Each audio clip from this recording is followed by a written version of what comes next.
Ottawa is easing some of its most stringent travel restrictions and allowing immediate family members of Canadian citizens and permanent residents to come into this country from the United States.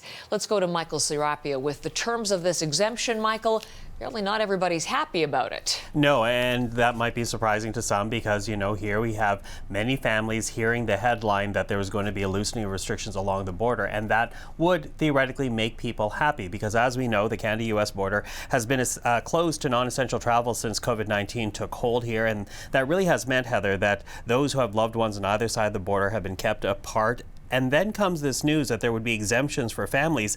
That is until you read the fine print. Take a listen to the Immigration Minister, Marco Mendicino. Immediate family members must plan to stay in Canada for at least 15 days. All other public health care protocols, including screens at the border, remain firmly in place. I would make specific reference to the fact that anyone permitted entry under the immediate family exemption will still have to self-quarantine for 14 days as soon as they enter Canada. So a number of requirements for those who do come to Canada, and that does include that 2-week mandatory self-quarantine, not the easy back and forth across the border that existed in the before times, if you will.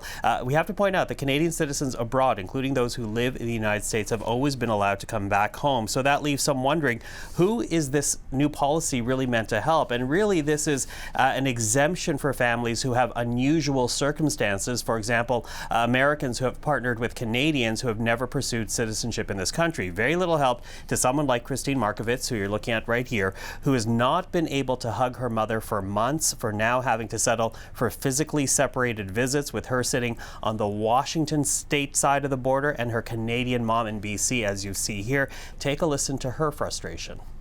It's hard. I was able to before come and go as I please. It's not really anything different because if I go up there, I'm going to have to quarantine for 14 days.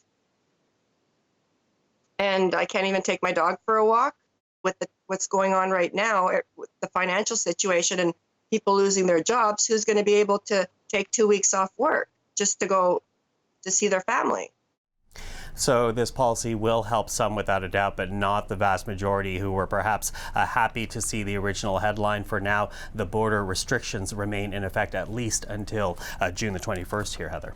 So who is the government thinking of, Michael, by loosening the restrictions in this way? Well, they did publish a list as to who they consider immediate family under this new policy that can cross the border if they're not Canadian citizens. Take a look at it. This is what the government provided. For example, they're talking about spouses or common law partners. Again, those who are married to Canadians or have a Canadian permanent resident here but have never pursued citizenship themselves. Those that have dependent children in this country, parents or step-parents, guardians or tutors. But again, even with that list, Heather, strict guidelines apply, including that 14-day self-quarantine, not the back and forth that existed before COVID-19. Michael Serapio, thank you very much. You're welcome.